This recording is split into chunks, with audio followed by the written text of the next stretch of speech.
أعوذ بالله من الشيطان الرجيم بسم الله الرحمن الرحيم الحمد لله رب العالمين والصلاة والسلام على أشرف المرسلين سيدنا محمد وعلى آله وصحبه أجمعين قال المصنف مسح الخفين. Kita sudah sampai di pembahasan mashul khuffain, yaitu mengusap dua khuf atau dua sepatu yang bisa dipakai dan bisa untuk tidak dilepaskan ketika wudhu. Cukup kita mengusap bagian atas dari khuf atau sepatu tersebut. Jadi pembahasan kali ini menerangkan tentang khuffain, dimana khuffain ini kita sebelumnya memahami apa itu khuffain. Khuffain ini dua sepatu yang dipakai orang, dimana sepatu ini bukan sepatu biasa, yaitu sepatu yang bisa dikatakan terbuat dari kulit dan air tidak bisa menyerap pada bagian dari kulit sepatu tersebut, sehingga dan juga sepatu tersebut mampu untuk dipakai dan tidak mudah sobek dan juga tidak mudah rusak. Kurang lebihnya seperti itu. Nanti ada penjelasan khusus mengenai dua khuffain atau dua sepatu ini. Qala mashul khuffaini, pembahasan ini menerangkan tentang mengusap dua sepatu, dua khuf.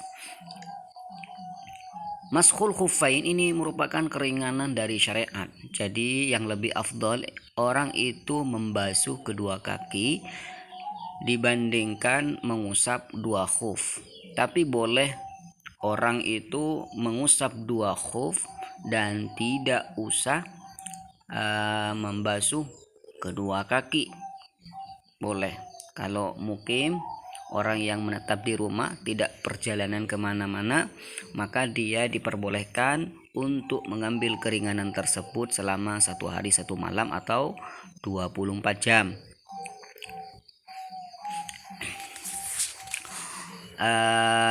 Apa maksudnya? Jadi orang itu bisa mengusap dua khuf selama 24 jam. Artinya apa? Artinya kalau lebih dari 24 jam orang ini tidak bisa mengusap khuffaini lagi. Artinya harus melepaskan dua sepatu tersebut dan ketika wudhu harus membasuh kaki. Jadi tidak boleh lagi mengusap dua khuffain. Itu artinya. Jadi boleh misalkan dia memakai selama 24 jam ya. Dalam 1 hari 1 malam dia ketika wudhu, misalkan sholat maghrib, dia lagi memakai sepatu tersebut. Ketika ambil wudhu dan sudah sampai pada bagian kaki, dia tidak usah membasuh kedua kaki, tapi dia bisa mengusap bagian atas dari sepatu tersebut sebagai ganti dari membasuh dua kaki. Itu artinya. Tapi setelah lepas 24 jam, maka orang itu harus melepaskan dua khuf tadi dan harus membasuh kakinya.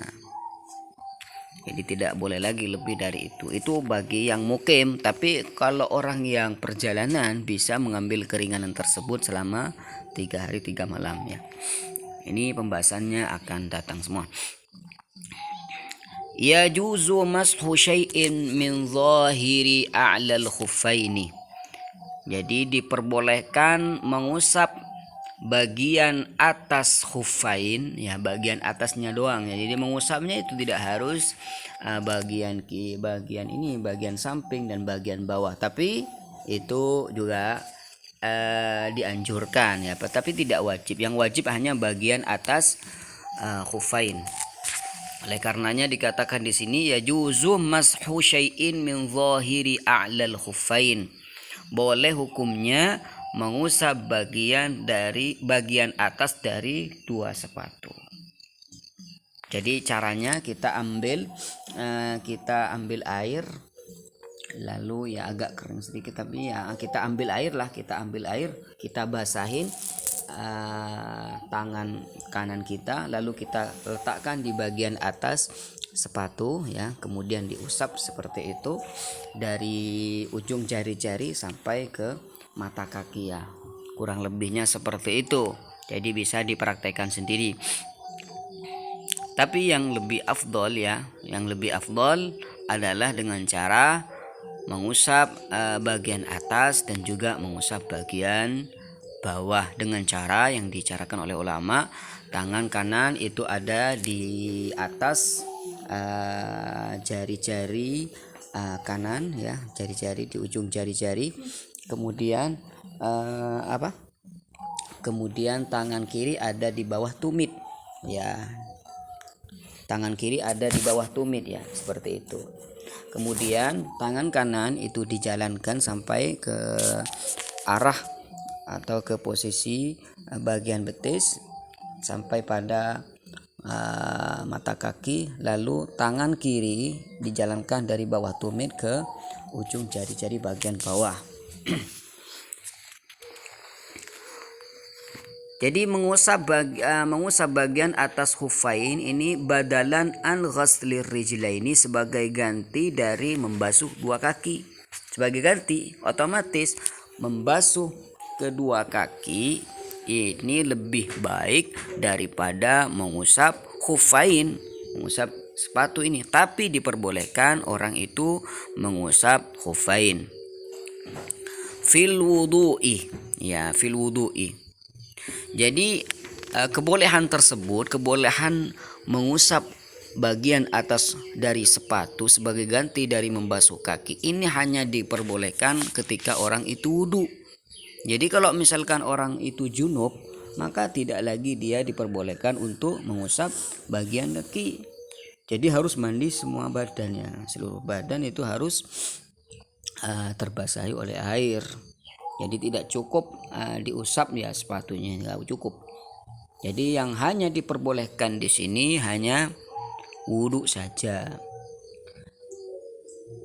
Berapa lama? Yauman walailatan lil muqim ya, yauman walailatan lil muqim. Jadi diperbolehkan mengusap sepatu tadi hanya 24 jam saja atau 1 hari 1 malam bagi orang yang mukim, yang tidak perjalanan kemana-mana. Wa thalathata ayyamin bilayaliha lil musafir, dan 3 hari 3 malam bagi seorang musafir. Jadi seorang musafir bisa mengusap muzah atau bisa mengusap sepatu tersebut selama 3 hari 3 malam. Lakin yushtaratu li jawazil mashi syurutun sab'ah, tapi disyaratkan akan kebolehan untuk mengusap muzah atau mengusap dua sepatu tersebut dengan beberapa syarat, yaitu yang di sini disebutkan ada 7 syarat. Nah, dimana kalau 7 syarat ini terpenuhi semua, maka orang itu diperbolehkan untuk mengusap dua sepatu tersebut. Yang pertama, ayyul basal khufani ala taharatin kamilah. Ayyul basal khufani ala taharatin kamilah. Jadi dua sepatu tersebut harus dipakai dalam keadaan suci sempurna. Jadi apa maksudnya? Yang pertama, dua khufain, biar kita diperbolehkan untuk mengusap khufain tersebut harus dipakai setelah wudu. Jadi setelah kita suci, misalkan kita pakai dua sepatu tersebut lalu kita wudhu, habis itu kita tidak boleh mengusap, jadi harus melepaskan terlebih dahulu gitu. Mafhum artinya? Enggak mafhum. Yang pertama, ayyul basal khufani ala taharatin kamilah. Kamu kalau misalkan ingin mengambil kebolehan mengusap khufain, Anda harus memakai sepatu dalam keadaan suci. Maksudnya dalam keadaan suci bukan suci dari haid, tapi suci maksudnya Anda itu punya wudu ya. Mafhum? Atau kalau misalkan antum janabah, antum junub, maka harus selesai mandi baru pakai sepatu. Jadi kalau misalkan Anda pakai sepatu nih, lalu Anda wudu dan Anda pakai sepatu dalam keadaan hadas, tidak punya wudu atau tidak adus ya, tidak mandi besar ketika antum janabah misalkan, maka entar kalau ingin wudhu lagi, tidak boleh untuk mengusap bagian dari musah. Jadi syarat yang pertama, biar mengusap sepatu ini diperbolehkan sebagai ganti dari membasuh kaki, harus dipakai setelah Anda suci. Apa maksudnya Anda suci? Anda itu tidak hadas, gitu maksudnya, bukan suci dari haid maksudnya. Ayul basal khufani ala taharatin kamilah wa ayyakuna qawiyain. Ini syarat yang pertama ini. Yang kedua, wa ayyakuna qawiyaini. Jadi sepatu tersebut harus kuat. Apa maksudnya harus kuat? Nah, di sini ada keterangan nih 8 nih. Ai bihaitsu yumkinu taraddudu fihima bila na'lin. Artinya kalau kita berjalan menggunakan dua khuffaini tersebut, itu sekiranya bisa tanpa harus kita pakai sandal ya, kita cukup pakai lain itu juga, khuffaini juga bisa. Fala yajunahu raqiqin yankhariqu bil masyi an qurbin. Jadi misalkan ada sepatu, misalkan kalau dipakai 1 langkah 2 langkah itu cepat rusak misalkan ya, langsung rusak, maka tidak boleh. Iya, jadi harus memang benar kuat ya. Kalau ente tahu ya, itu sepatu box itu yang biasa dipakai orang ke sawah itu, iya, biasanya itu yang sudah memenuhi kriteria itu.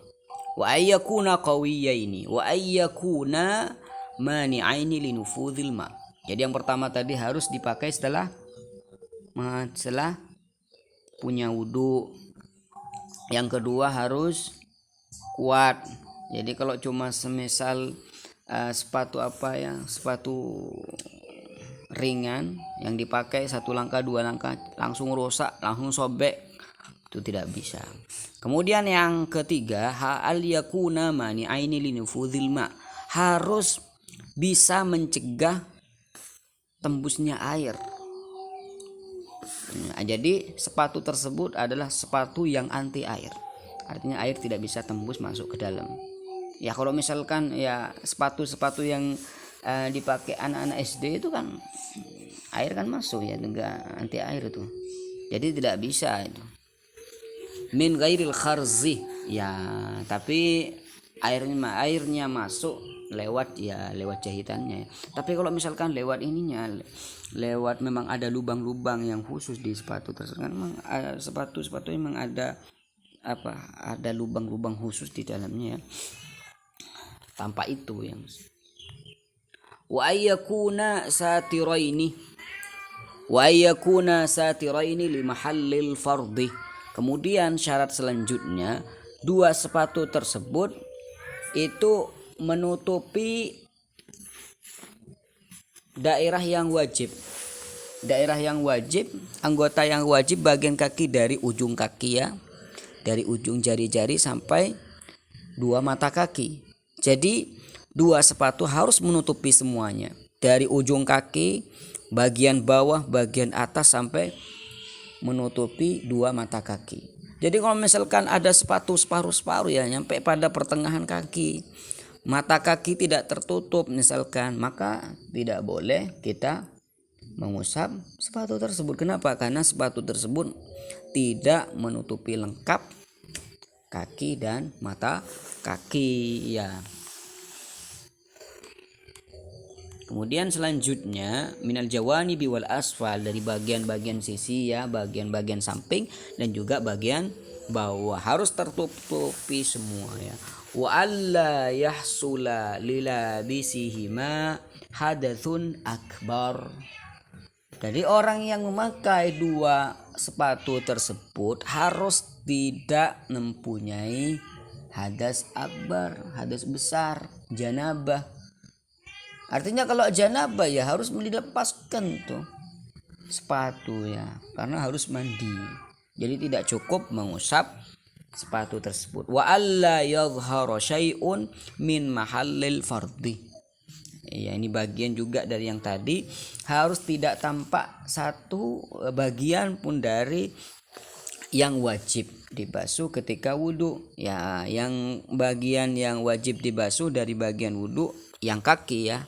Yang kaki adalah dari ujung jari-jari kaki sampai menutupi tumit dan juga menutupi mata kaki. Nah, kalau misalkan tumitnya tampak ya, tumitnya kelihatan ya, pakai sepatu tapi sepatunya bolong sedikit misalkan ya, kelihatan tuh tumitnya, maka hukumnya tidak boleh untuk mengusap bagian dari musa. Wa alla tanhallal ura, dan talinya itu tidak terlepas. Ya kan, kadang ada sepatu yang pakai tali tuh ya, di bagian atasnya itu pakai tali. Jadi talinya harus memang sudah terpasang ya, terpasang dan tidak terbuka. Ya kalau terbuka kan seakan-akan sudah terbuka. Dan syarat dari mengusap sepatu harus tertutupi semuanya. Ya, mungkin ini pertemuan kali ini. Untuk pertanyaan atau penjelasan yang kurang jelas, mohon ditanyakan di kolom komentar. Wassallallahu ala sayyidina Muhammadin wa ala alihi wasallam walhamdulillahi rabbil alamin.